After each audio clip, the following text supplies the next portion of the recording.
কিশোরগঞ্জ জেলায় পাকুন্দিয়া উপজেলায় এক গাভীর ঘরে দুই গাভীর বাচ্চা হয়েছে। 2 বাছুর হয়ে এলাকায় তাক লাগিয়ে দিয়েছে।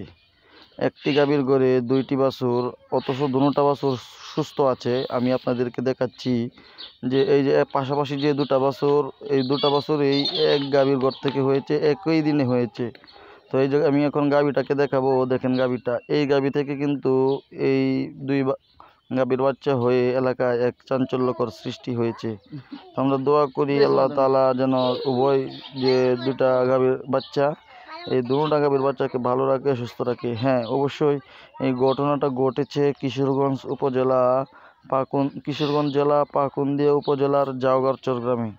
জাওগারচর গ্রামে একই গাভীর গর্তে 2 বাছুর হয়ে এলাকায় তাক লাগিয়ে দিয়েছে।